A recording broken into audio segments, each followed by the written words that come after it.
Bismillahirrahmanirrahim. Assalamualaikum warahmatullahi wabarakatuh. Waalaikumsalam warahmatullahi wabarakatuh. Selamat pagi Bapak Ibu. Pagi. Terima kasih sudah berkenan hadir pada hari ini untuk kegiatan diseminasi budaya positif sekolah di SMA Negeri 1 Cimahi.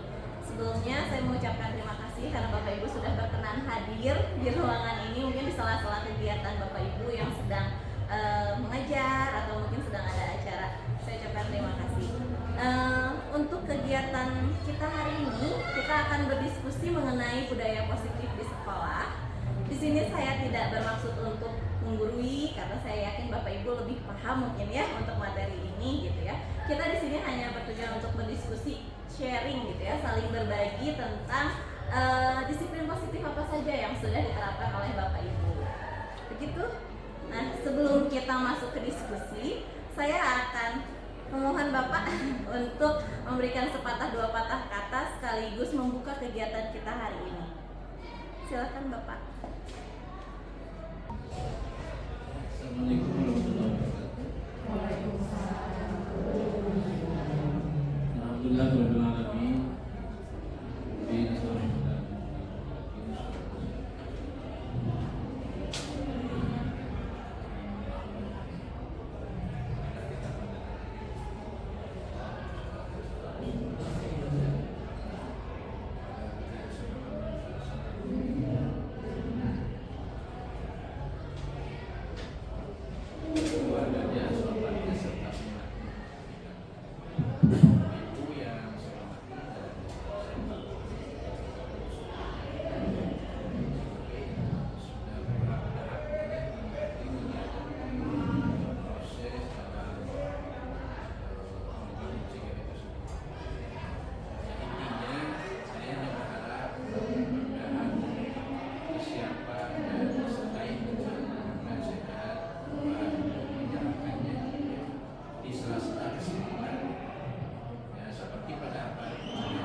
itu mungkin selintas tentang kondisi dan kami atas nama sekolah sama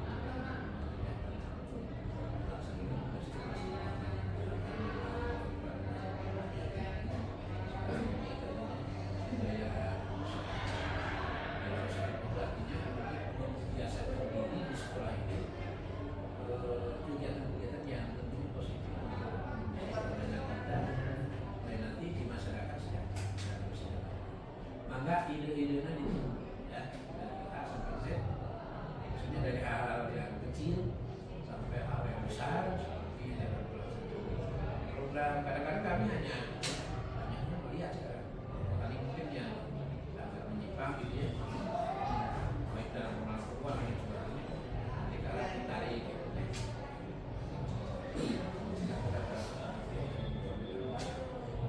artinya untuk pembelajaran suatu saat kalau kami tinggalkan kan yang sudah siap. Semua diberi kesempatan, tapi intinya mau. Jadi tergantung kita. Kalau misalnya ini jadi guru, biasa saja, ajar balik pas gurunya, ajar balik. Ya itu mah beda lagi gitu ya. Tapi kalau misalnya siap dengan beban atau tugas apapun yang diberikan, itu berarti kan siap untuk membantu mengembangkan, membuat sekolah ini semakin dalam sejarah kita. Dan memang kita lihat, saya pernah di beberapa sekolah hanya di sini yang paling prestasinya. Jadi terlihat anak-anak di berbagai bidang itu ada yang itu saya akan depan oleh bantuan sekalian memberdayakan yang positif ini. Silakan presidennya di langsung ke saya, Pak, bagaimana kalau misalnya ada 3? Insya Allah ya, saya mengambil baru 1 tahun lebih itu yang sudah mulai terlihat. Jadi mudah-mudahan ini kalau ditangani dengan serius, saya kira akan semakin terlihat prestasi. Mudah-mudahan prestasinya positif. Silakan. Kalau secara umum mungkin seperti pembinaan karakter dan sebagainya, rata-rata yang pernah saya cek di Cimahi saja di 3 sekolah, 6, 3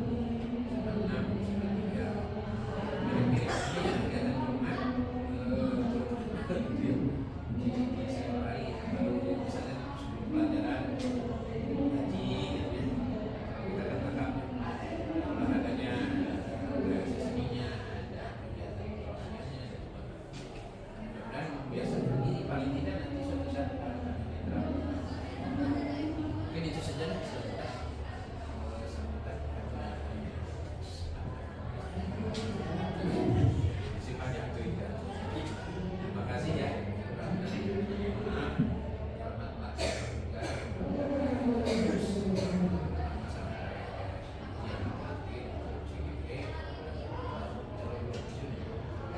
tapi suatu saat terutama ke staf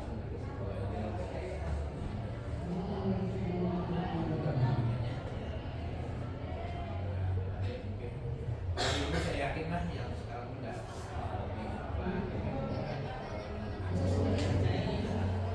tapi yang paling mudah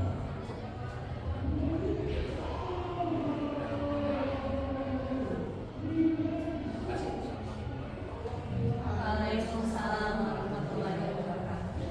Terima kasih Bapak untuk sambutannya. Baik Bapak Ibu, untuk memulai kegiatan kita hari ini supaya diberikan keberkahan dan juga kelancaran, mari kita bersama-sama mengucapkan basmalah. Bismillahirrahmanirrahim. Alhamdulillah, semoga dalam kegiatan kita hari ini selalu diberikan keberkahan dan juga kelancaran hingga akhir acara. Amin. Akhir pada hari ini untuk bersama kita berdiskusi gitu ya. Tadi kita bukan mau mengajari apapun ya gitu ya. Saya masih belajar di sini juga. Jadi lebih untuk berdiskusi sebelumnya, perkenalkan nama saya Nita Hermiati sebagai calon guru penggerak angkatan dari SMA.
bernalar kritis, berkepentingan global,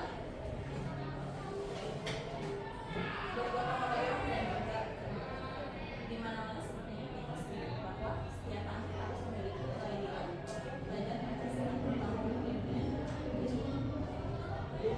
Nah, selanjutnya ada program berbasis pendidikan. Ini sepertinya kita juga sudah tahu ya, kita sudah mengenal, cuma belum tahu ini maksudnya gimana gitu. Yang pertama ada toleransi, rasa hormat, integritas, mandiri. Lagi-lagi mandiri diulang ya di sini.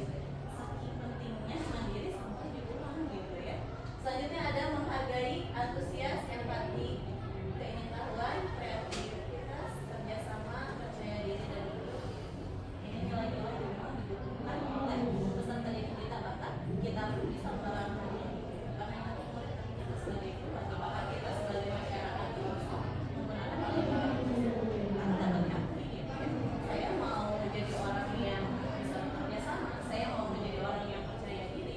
Itu mau di dalam sekolah atau di luar.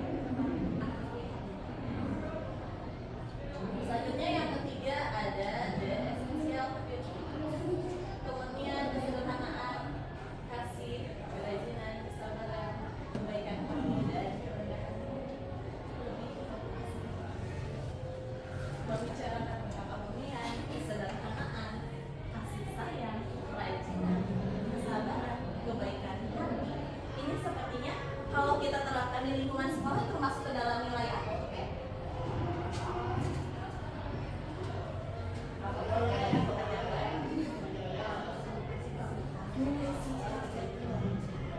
Kita menilai anak dari nilainya juga. Mungkin dari segi pengetahuan ada yang kurang maksimal gitu ya. Harusnya kalau saya nilai ini hanya 75 gitu ya. Tapi karena dia di sini punya nilai yang tinggi ya, anaknya bagus gitu ya, anaknya sopan dan dia mah datangnya tepat waktu gitu. Nah kita kadang suka menggunakan nilai-nilai. Kita tidak melihat latar belakangnya, kita tidak melihat dia siapa, asal dia memiliki nilai ini bisa saja menjadi salah satu pertimbangan kita sebagai guru. Betul tidak?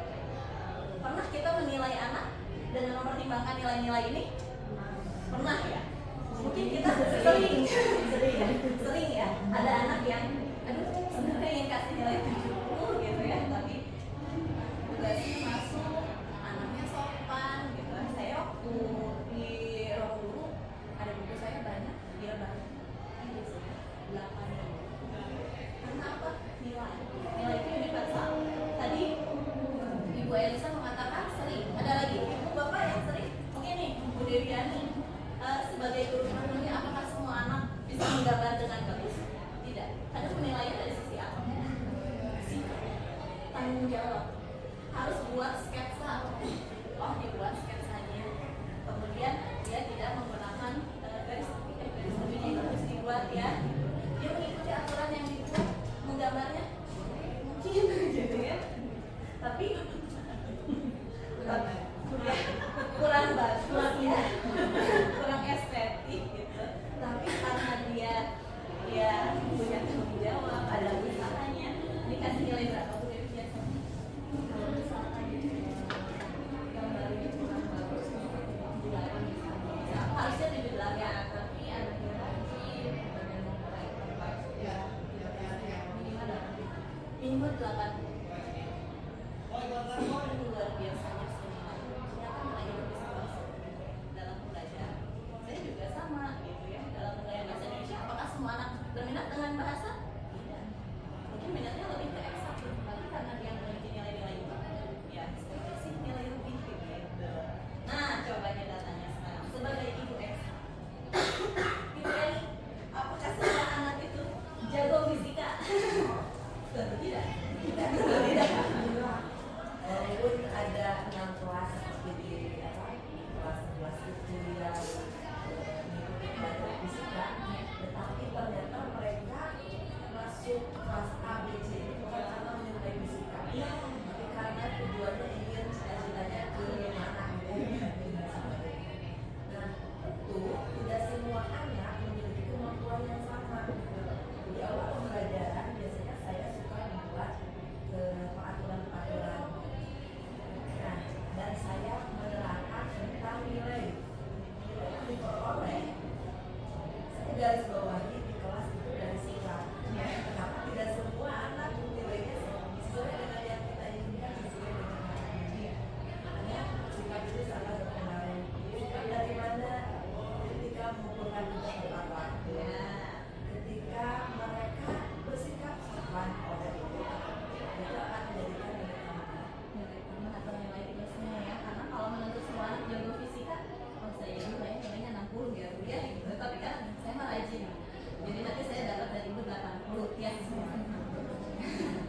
Bu Dwi, olahraga gimana mau semua anak dari olahraga?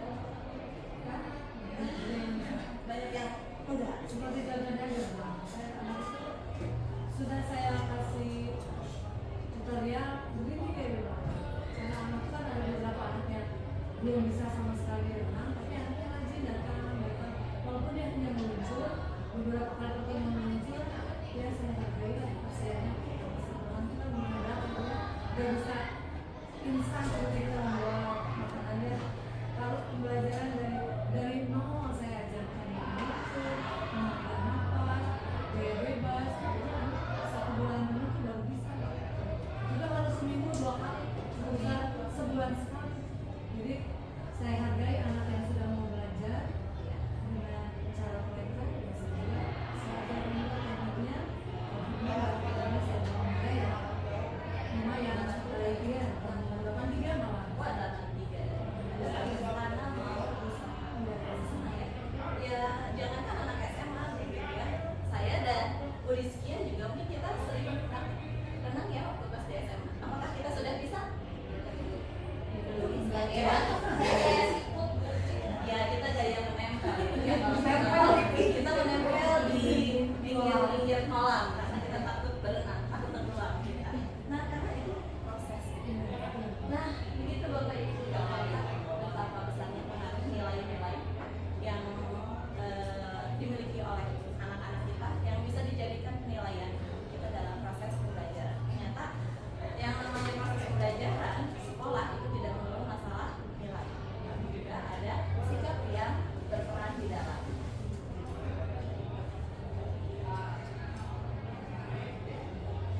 Sudah masuk ice breaking tadi, sudah menandakan sesi saya sudah habis, berarti untuk materi selanjutnya akan dijelaskan oleh Ibu Tami. Tapi sebelum itu supaya kita semua bersemangat, supaya kita fokus dan tidak kalah dengan yang di bawah, mari kita bergerak. Yuk kita berdiri supaya tidak terlalu tegak. Kita ice breaking dulu. Untuk ice breakingnya akan dipimpin oleh saya. Ice breakingnya berjudul ikuti kata perintah. Bergeraklah sesuai kata perintah. Kata perintahnya adalah kata ayo. Jika saya menyebutkan kata depan ayo, berarti Bapak Ibu melakukan tindakan tersebut. Gitu ya. Kita simulasi dulu. Pegang kepala.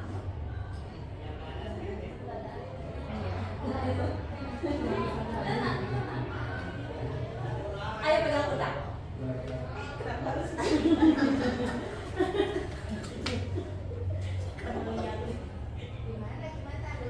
Belum ngerti ya? Ayo kita coba lagi. Kata perintahnya adalah ayo ikuti sesuai kata perintah. Ayo pegang lutut. Pegang kepala. Ayo pegang telinga. Kan nggak mau berhitung Ibu ya. Pegang pundak teman sebelah. Pada serius ya? Saya juga jadi tegang ya, jadi tegang. Pada tegang. Pegang jempol. Ayo pegang hidung.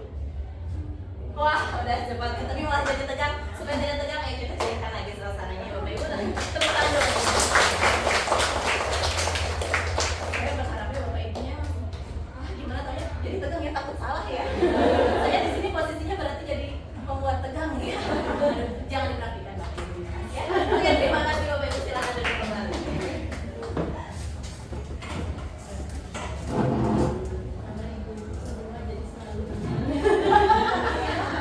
Jadi tegang, saya jadi tegang ya Ibu ya. Salah soalnya tadi ada yang salah, jadi konsentrasi takut salah. Nah, berarti saya di sini posisinya membuat murid menjadi merasa takut ya. Jangan dipakai berarti ya.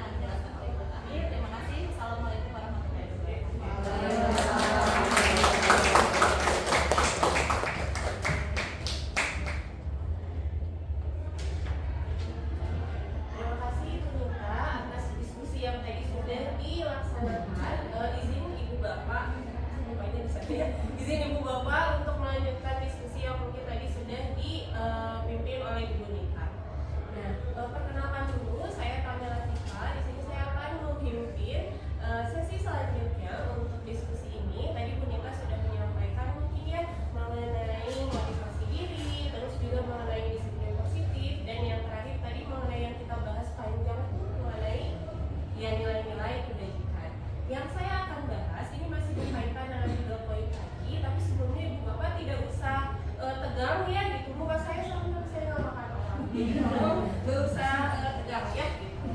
Oke, nah berhubungan dengan tadi yang sudah disampaikan oleh Bu Nita mengenai disiplin positif, motivasi diri dan juga nilai kebajikan, tentu hal-hal tersebut gitu ya bukan hanya harus kita diskusikan saja gitu, tetapi harus kita terapkan gitu. Diterapkan tentu tidak hanya sebatas obrolan saja gitu, harus ada bukti nyata di mana hal tersebut nanti bisa kita kaji ulang bersama-sama gitu, oleh seluruh warga sekolah.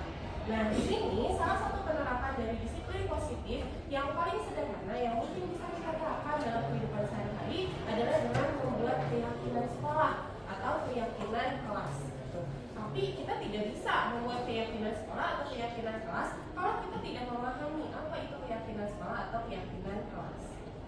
Nah, saya akan bahas dulu apa yang dimaksud dengan keyakinan sekolah atau keyakinan kelas. Di mana keyakinan sekolah atau keyakinan kelas ini merupakan prinsip-prinsip yang disepakati oleh sekolah atau kelas terkait dengan nilai-nilai kebajikan yang bersifat universal. Jadi sifatnya ini adalah bisa diterapkan kepada semua orang, tidak hanya kepada satu atau dua orang saja. Nah, untuk keyakinan sekolah atau keyakinan kelas ini pasti akan berbeda tergantung dari kelas yang membuat keyakinannya gitu, atau dari sekolah yang membuat keyakinannya. Mungkin kita kan satu angkatan itu ada 11 rombel ya gitu. Nah, 11 kelas ini belum tentu nilai keyakinannya itu sama karena tergantung dari orang-orang yang ada di dalamnya gitu. Makanya untuk keyakinan sekolah atau keyakinan kelas ini sifatnya sangat privat atau sifatnya sangat pribadi.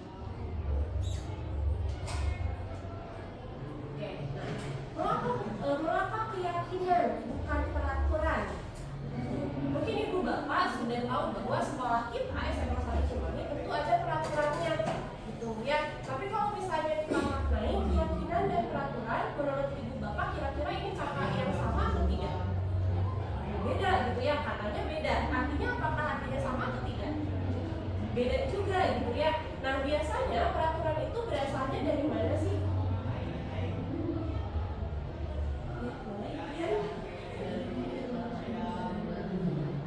Ya, dari orang lain ya gitu, dari luar biasanya gitu. Peraturan SMA 1 Cimahi biasanya itu sudah ada dari SMA 1 Cimahi-nya gitu ya, bukan siswa yang membuatnya gitu.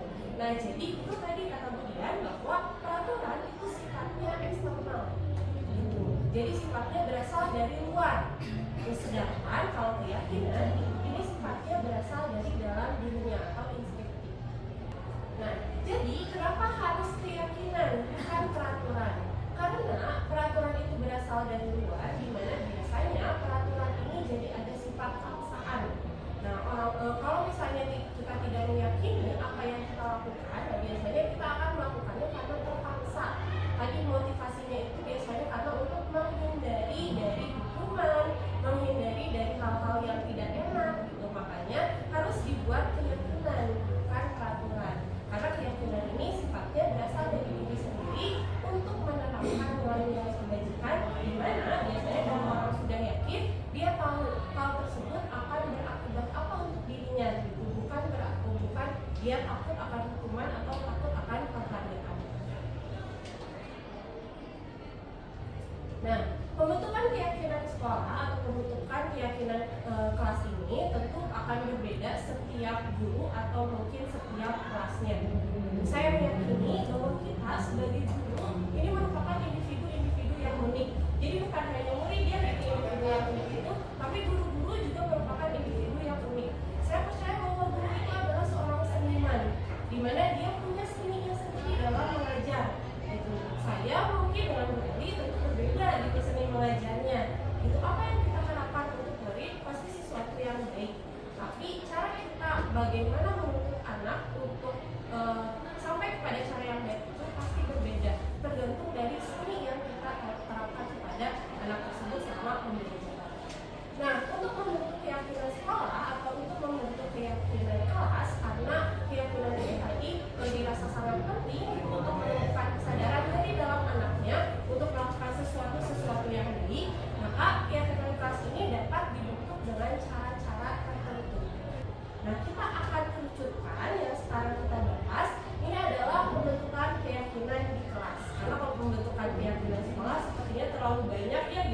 yang dilibatkannya. Jadi ini adalah pembentukan keyakinan kelas. Nah, untuk membuat keyakinan kelas, kita bisa curah pendapat antar anggota kelasnya, baik itu dari siswa ataupun dari guru. Tapi untuk keyakinan kelas sendiri diutamakan yang memberikan pendapat itu dari siswa, supaya siswanya tidak merasa terpaksa. Kalau dari guru ya berbeda dengan peraturan. Nah, lalu peraturan yang nanti diturunkan menjadi keyakinan ini sifatnya harus positif dengan kalimat yang positif juga. Gitu. Jadi kalau misalnya kita menyarankan untuk anak-anak buang sampah pada tempatnya, nah kalimat itu positif atau negatif? Positif. Kalau kalimat yang negatifnya gimana? Dilarang membuang sampah sembarangan. Secara psikologis mungkin Bu Anissa lebih tahu ya gitu. Biasanya kalau ada kata dilarang ya gitu, kita juga pernah muda ya ibu-ibu dulu gitu, kita pernah membaca di mana kita memiliki keingintahuan yang besar. Kalau ada kata dilarang, itu kan seperti kita didorong untuk melakukan justru ya gitu. Nah, maka dari itu gunakan kalimat yang positif dalam keyakinan kelas yang akan dibentuk. Selanjutnya juga hal tersebut dapat diterapkan di lingkungan dan oleh semua orang. Jadi bukan oleh siswa yang kita rasa pintar di Excel, bukan oleh siswa yang pintar di seni, gitu, bukan oleh siswa yang pintar di olahraga, tapi untuk semua siswa. Nah, terus selanjutnya adalah keyakinan kelas ini sifatnya adalah abstrak. Itu abstrak karena tadi nilai kebajikan itu lebih berpengaruh kepada sikap. Itu bukan hasil dari pembelajaran yang nilai tadi. Dan ini bersifat universal tadi, untuk diterapkan kepada semua. Nah, lalu cara yang ketiga adalah ketika kita sudah bercurah pendapat dengan anak-anak, curah pendapat ini bisa dilakukan dengan seperti ini. Jadi misalnya ada yang mengemukakan, terus ada yang menuliskan, atau bisa juga kalau misalnya sekarang kan anak SMA ya gitu, nggak mau kalau misalnya cuma diam di bangku saja, kita bisa meminta anak curah pendapat itu dengan menuliskan langsung. Setelah misalnya ada nilai-nilai atau ada peraturan-peraturan yang memang sudah ditulis oleh kelas, harus ditinjau ulang apakah peraturan tersebut memang sudah sesuai. Gitu. Kalau misalnya sudah sesuai dan ketika ditinjau ulang itu memang sudah bisa diaplikasikan, kira-kira bisa diaplikasikan, nah baru tadi karena sudah menjadi kalimat yang positif terus bisa diaplikasikan untuk semua orang, nah itu baru peraturan tersebut dinamakan keyakinan.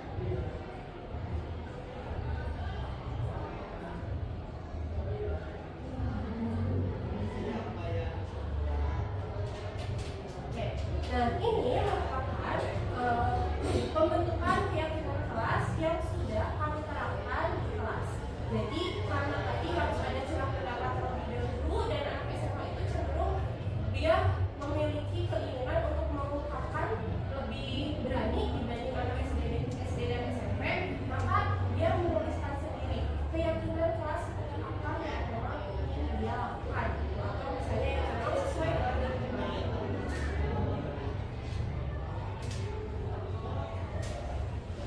Nah, kemudian hasil dari keyakinan kelas ini harus didokumentasikan supaya semua orang atau semua anggota kelas itu dapat membaca kembali. Kan kita juga ya kadang kalau misalnya lagi tobat gitu ya, lagi tobat mah kita tuh suka ingat gitu kebaikan apa yang harus kita lakukan. Tapi kalau kita lagi mengumpang sedikit, kita lupa gitu bahwa ada kebaikan-kebaikan yang harus kita lakukan. Maka dari itu harus didokumentasikan dan harus ditempel di kelas. Nah, ini merupakan contoh di mana keyakinan kelas ini datang dari siswa. Bisa Bapak Ibu ya? Bisa Bapak Ibu? Oke. Nah, jadi poin-poin yang ada di dalamnya ini bersifat universal. Artinya dia bisa diterapkan ke semua siswa gitu. Datang ke kelas tepat waktu, berdoa sebelum dan sesudah melaksanakan pembelajaran, menjaga kebersihan kelas, mengumpulkan tugas tepat waktu, menghargai semua anggota kelas, terus menggunakan gawai sebagai media pembelajaran dan berpenampilan sesuai aturan yang berlaku. Kesepakatan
curhat ya. SMA-nya ya.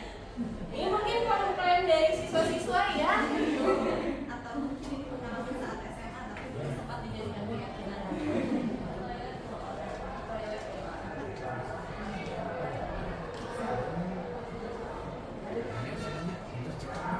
Oke, karena tadi dibuka untuk 5 poin dan kita sudah offset. Nah, maka dari itu kita cukupkan ya untuk peraturan kelasnya.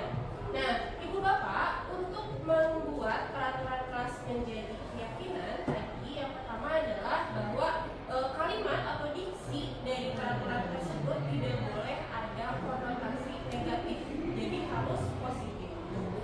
Lalu yang kedua adalah peraturan tersebut harus memiliki nilai kebajikan. Nah, kita akan kaji nih poin-poin yang Ibu Bapak tadi sudah ajukan, apakah bisa menjadi keyakinan kelas atau tidak. Dimulai dari yang pertama, guru terlambat tidak belajar. Jika guru terlambat berarti tidak belajar, ya. Nah, kira-kira menurut Ibu Bapak ini bisa dibuat menjadi keyakinan kelas atau tidak? Tidak. Nah, berarti kalau misalnya tidak bisa dijadikan keyakinan kelas, apakah kita bisa mengarahkan keinginan tersebut menjadi sesuatu yang positif? Bisa. Bisa. Caranya seperti apa? Baik guru maupun siswa datang tepat waktu. Iya, benar. Baik guru ataupun siswa datang tepat waktu. Nah, jadi ini tidak timpang sebelah ya. Itu kalau misalnya tadi guru terlambat tidak belajar, ya mungkin enak-enak aja ya gitu. Tapi kalau misalnya kita kaji dari nilai kebaikan atau nilai kebajikan universal gitu, mungkin bisa dikatakan kalau itu bukan sesuatu yang mendidik gitu ya, bukan sesuatu yang baik. Nah, maka dari itu keyakinan dibentuk supaya memotivasi guru dan siswanya dengan guru baik guru ataupun siswa itu harus datang tepat waktu. Apakah ada kalimat yang masih negatif? Tidak ya, kalimatnya sudah positif. Selanjutnya, poin yang kedua, tidak ada PR. Nah, saya kembalikan kembali. Nah, ibu-ibu di sini sudah tidak menjadi siswa, ada double ya, bukan cuma siswa aja, tapi siswa jadi siswa dan guru. Nah, kira-kira kalau misalnya ibu-ibu sekalian di sini menempatkan diri menjadi guru, memungkinkan tidak kalau PR ditiadakan di pembelajaran? Mungkin gitu, mungkin caranya seperti apa? Penyelesaian tugasnya di kelas langsung. Ya, itu mungkin menyelesaikan tugas ya tepat waktu di dalam kelas. Ya, nah biasanya PR itu adalah tugas-tugas yang ditunda atau tugas-tugas yang dinanti-nanti sehingga harus dibawa ke rumah gitu ya. Maka gitu, kita bisa menjadikan keyakinannya dengan memotivasi siswa untuk menyelesaikan tugas tepat waktu di dalam kelas. Nah, selanjutnya yang ketiga, pembentukan kelompok sendiri. Nah, pembentukan kelompok sendiri ini kira-kira menurut Bapak itu apakah pembentukan kelompok sendiri ini sudah sesuatu yang positif atau negatif?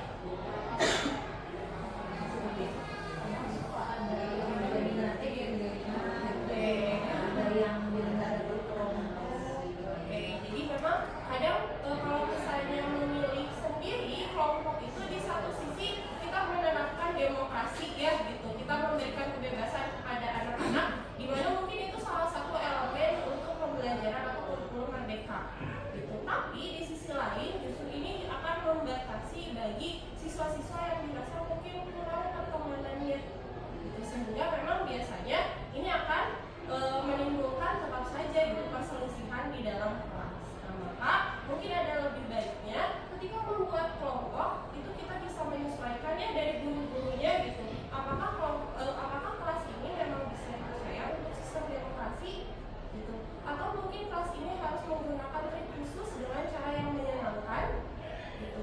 Ibu bapak mungkin pernah ya gitu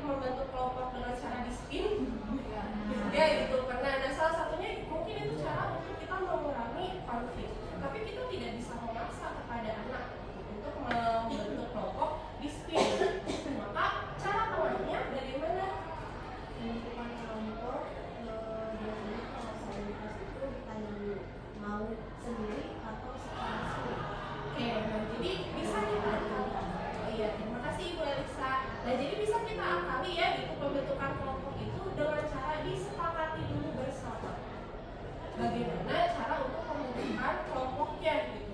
Karena biasanya kalau pembentukan kelompok sendiri itu tidak semua anggota kelompok yang menginginkan hal tersebut gitu. Biasanya ada beberapa siswa saja yang menginginkan hal tersebut. Maka ada alangkah lebih baiknya mungkin kita mengembalikan atau kita menerapkan sistem demokrasinya adalah dengan cara ditanya ke siswanya mau seperti apa dan diambil voting paling banyak ya. Jadi mungkin bisa dirubah diksinya adalah pembentukan kelompok disepakati bersama.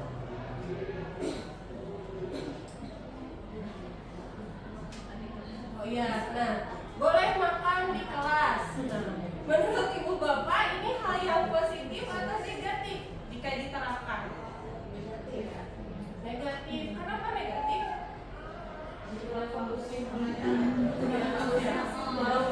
Pelajaran tidak fokus, terus belum lagi kalau makan yang minyak ke buku ya gitu berantakan dan lain sebagainya. Nah, untuk menjadikan hal ini sesuatu yang positif, berarti apa yang harus dilakukan dulu? Mengarahkannya seperti apa?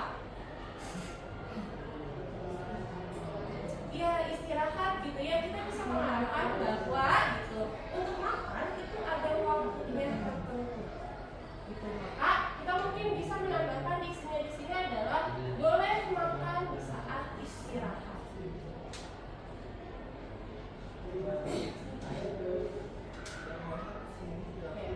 Selanjutnya tidak ada ujian dadakan. Oke, ini curhat sekalian dari siswa gitu. Rata-rata siswa ketika pembelajaran awal mula pembelajaran kalau ditanya maunya apa, Bu, tidak boleh memberikan ulangan dadakan minimal 1 minggu. Biasanya seperti itu mungkin ya ibu bapak juga ada yang mengalami. Nah jadi apakah hal ini merupakan sesuatu yang positif atau negatif? Saya biasanya ini ada kesepakatan kan ketika di awal pembelajaran di awal semester suka kesepakatan kelas itu kan. Jadi ada penilaian mengumumkan tentang penilaian dan caranya serta tesnya diungkapkan terlebih dahulu bahwa setelah tadi materi akan ada tes atau ulangan, sehingga kalau ibu bapak tidak mengeluhkan dengan perubahan ini yang sekaligus itu mengeluhkan, jadi tidak ada protes pelanggaran. Kalau saya seperti itu. Berarti kita sebagai seorang guru mungkin kita harus memberikan jadwal ya gitu, memberikan jadwal untuk ulangan gitu atau untuk ujian gitu ya. Nah jadi kalau ini kira-kira diterapkannya untuk guru apa untuk murid? Iya, untuk guru gitu ya. Sedangkan yang kita buat di sini adalah penyusunan keyakinan kelas yang diterapkannya itu lebih kepada murid gitu ya. Nah jadi mungkin ini tidak ada ujian dadakan, artinya bisa kalau misalnya untuk murid saling mengingatkan ketika akan ada ujian.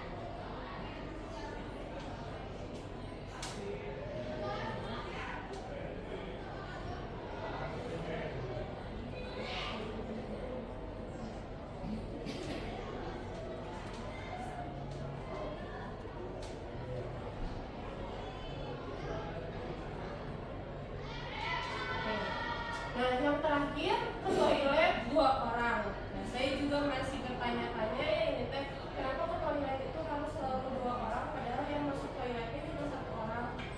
Nah menurut bapak ibu ini merupakan sesuatu yang positif atau negatif?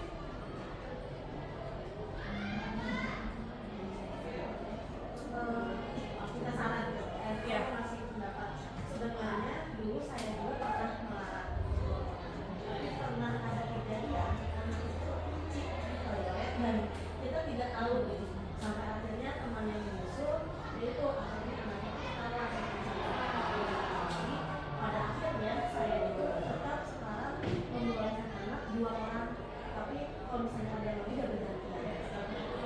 Ya, jadi mungkin bukan di masalah jumlah orang yang ke toiletnya ya gitu. Waktu dan bagaimana cara mereka untuk izin mungkin ya. Ya. Nah, jadi ini merupakan di sini merupakan peraturan-peraturan yang sudah diubah menjadi keyakinan di mana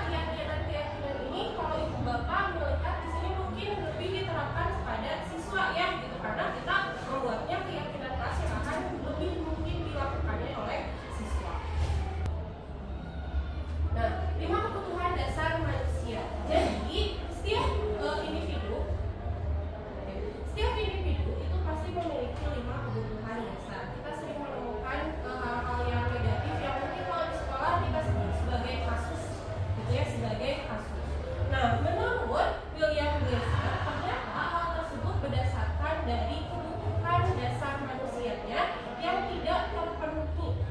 Jadi kalau misalnya ada anak yang memang melakukan sesuatu dalam konotasi yang negatif, itu berarti ada beberapa satu atau dua hal dari kebutuhan dasar manusianya yang tidak terpenuhi.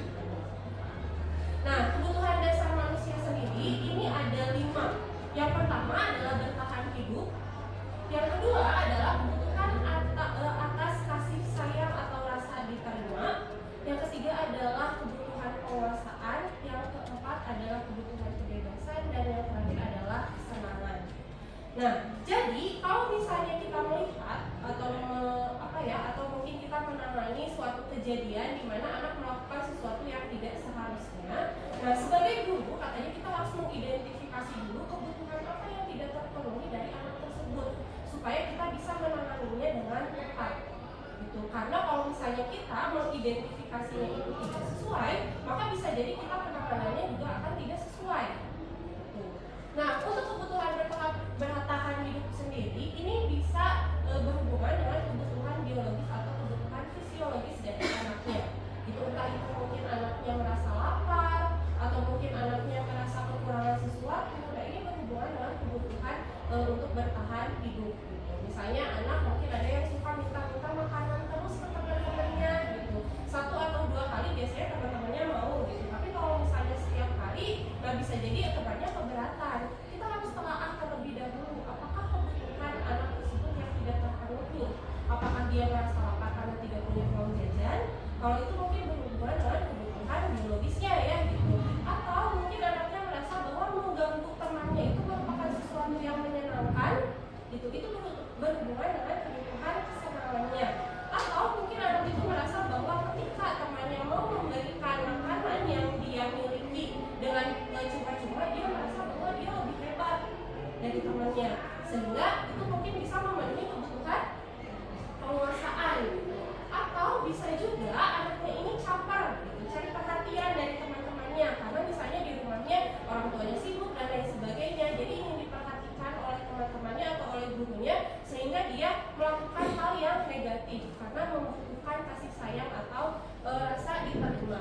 Dan yang terakhir adalah kebebasan. Kalau dalam kasus yang sama gitu, tadi anaknya mengambil makanan, nah bisa jadi anak tersebut ingin melakukan sesuatu yang memang dia rasa belum pernah dia lakukan gitu. Dia ingin melakukan sesuatu, ya saya pengen melakukan ini gitu. Dia ingin memiliki kebebasan untuk melakukan sesuatu gitu. Jadi kalau misalnya kita menemukan suatu kasus atau sesuatu kejadian yang memang tidak sesuai gitu dengan standar peraturan atau keyakinan gitu, kita harus telaah terlebih dahulu kebutuhan manusia mana yang tidak terpenuhi oleh anak tersebut.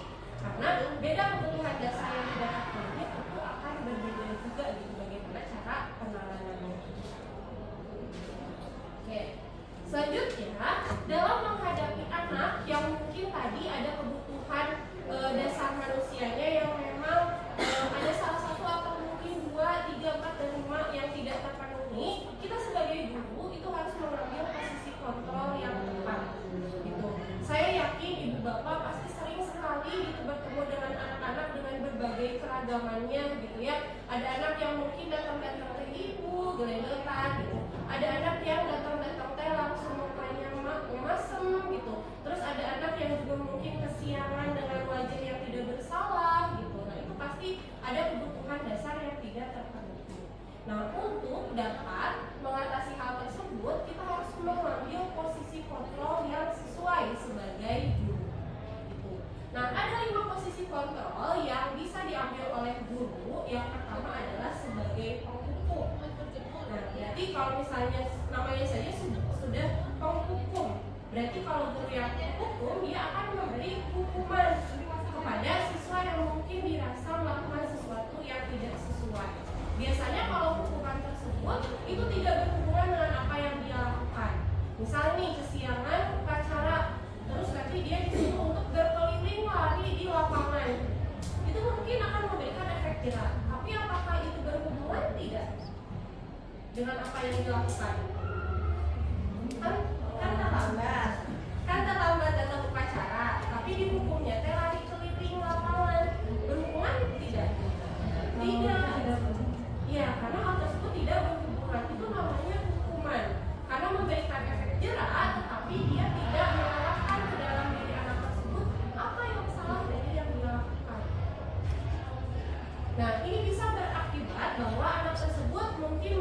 tidak terima, terus juga penerapannya tidak akan dalam jangka panjang karena anak tersebut lebih kepada takut saja, itu tidak menyadari apa yang salah yang dia lakukan.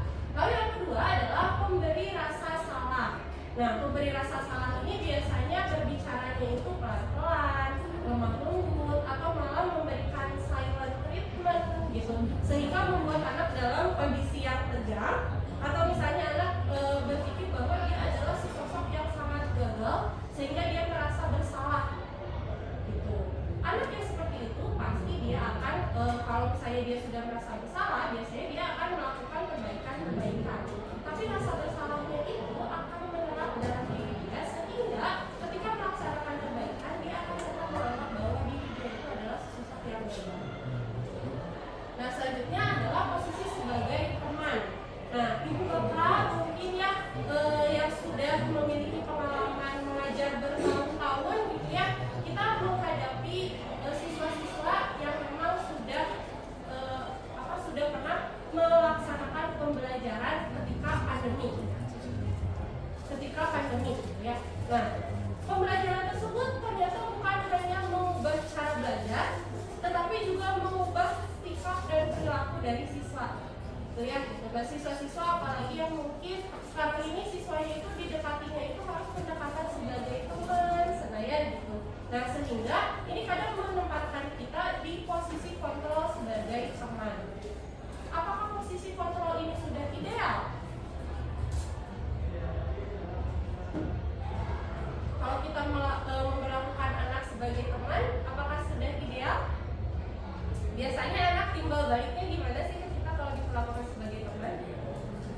Kadang ada yang kebablasan gitu ya, kadang ada yang menjadi akrab gitu ya. Nah, melatih keakraban itu penting gitu, tapi kadang saking akrabnya kebablasan dan kita menjadi tidak bisa gitu kalau misalnya kita harus menyampaikan hal apa yang dilakukan ketika dia melakukan kesalahan gitu. Biasanya kadang teman ini jadi biarinlah. Nah, jadi mungkin posisi teman ini ternyata belum ideal ketika kita mengambil posisi kontrol dalam suatu masalah dengan siswa.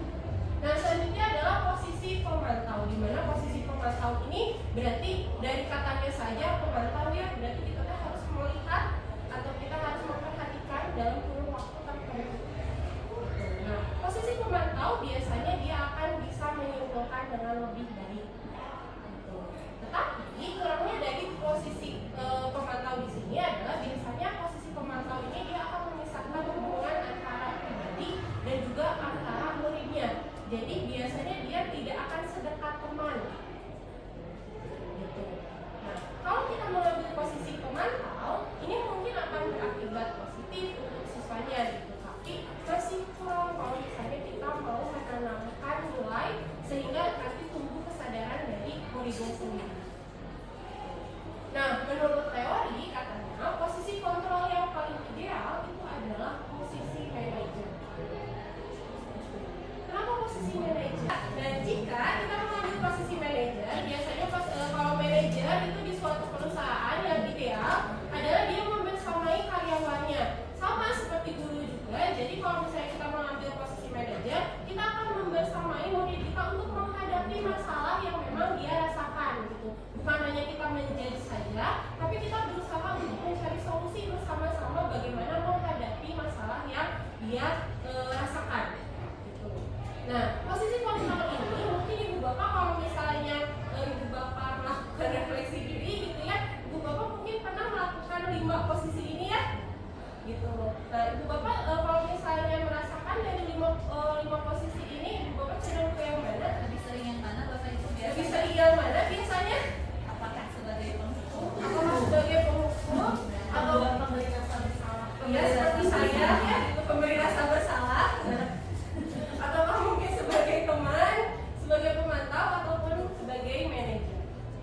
Nah, kalau saya rasa gitu ya, posisi manapun yang ibu bapak ambil itu manusiawi ya gitu, bukan hanya siswa, tapi kita sebagai guru juga terus belajar gitu ya, terus belajar setiap harinya untuk bagaimana bisa menghadapi siswa-siswa yang sangat luar biasa gitu ya sekarang gitu.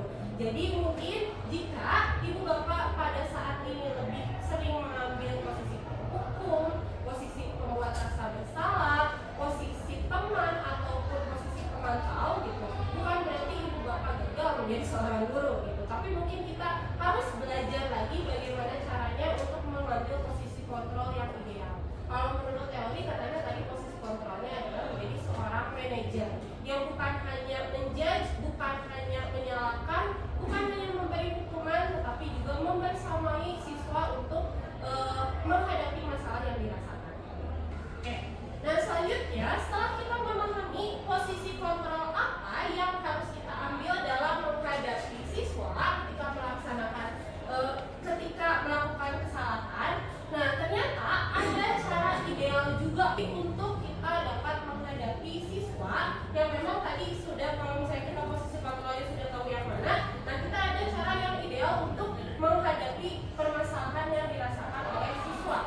supaya menghindari tadi kalau hukuman akan membuat anak merasa bersalah, terus juga tadi membuat orang merasa bersalah juga itu bisa meninggalkan luka batin ya, gitu, bekas batin gitu untuk anak-anak.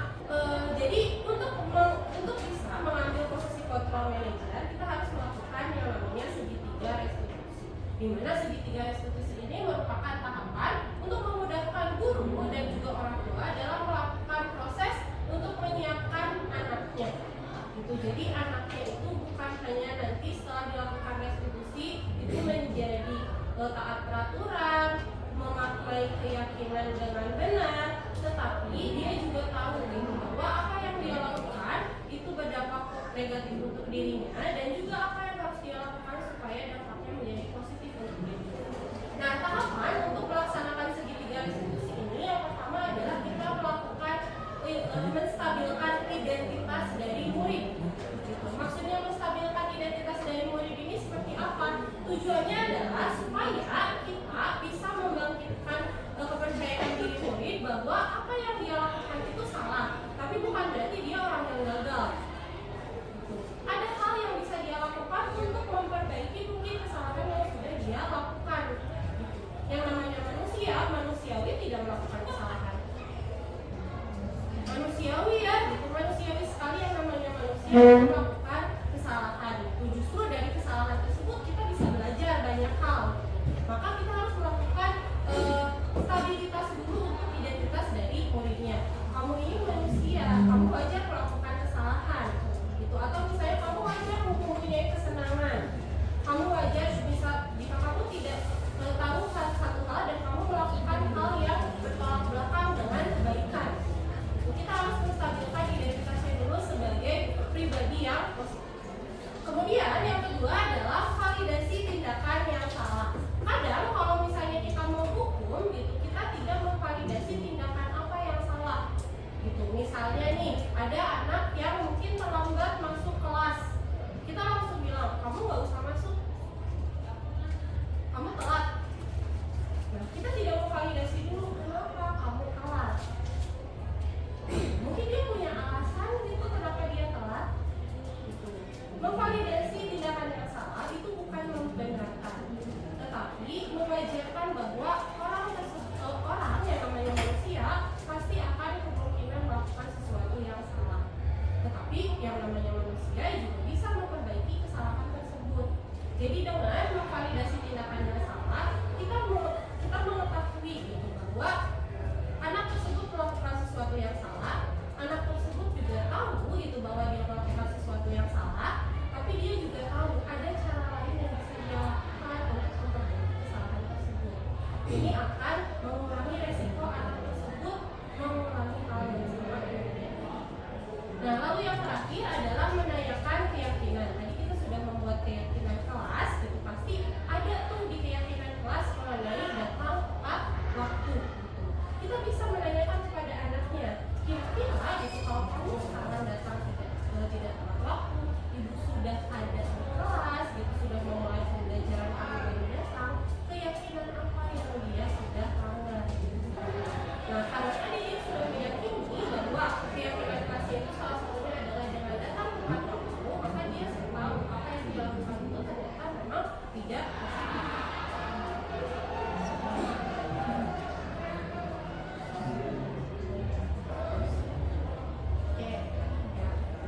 Hal tersebut memang susah ya ibu bapak ya gitu untuk diterapkan, apalagi untuk anak SMA sekarang gitu.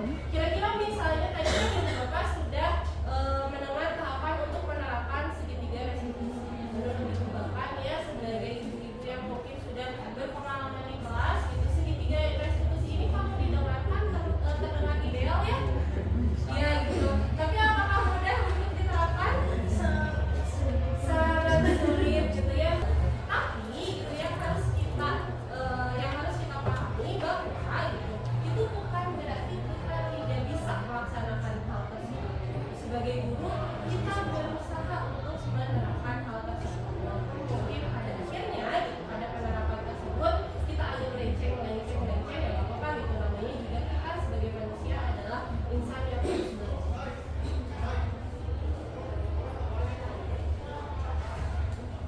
Assalamualaikum warahmatullahi wabarakatuh. Izin memperkenalkan diri, nama saya Rizka Nugra dari kelas 12D. Setelah berbincang dengan ibu kami, saya menyadari betapa pentingnya masuk sekolah tepat waktu, lalu betapa pentingnya memanage waktu. Karena saya belum bisa berkomitmen dan disiplin sebagai pelajar. Untuk itu dan kedepannya saya berupaya untuk masuk sekolah tepat waktu, lalu saya ingin memanage waktu saya dengan baik. Sekian, terima kasih. Wassalamualaikum warahmatullahi wabarakatuh. Terima kasih Ibu Bapak untuk waktu yang sudah Ibu Bapak luangkan. Sebelum ditutup, barangkali Ibu Bapak ada yang mau memberikan tanggapan atau mungkin ada yang mau memberikan pertanyaan kepada Ibu Nita ataupun kepada saya. Oke, silakan Ibu Vera. Itu tanggapan Tuhan mungkin ya, tapi saya curhat.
adalah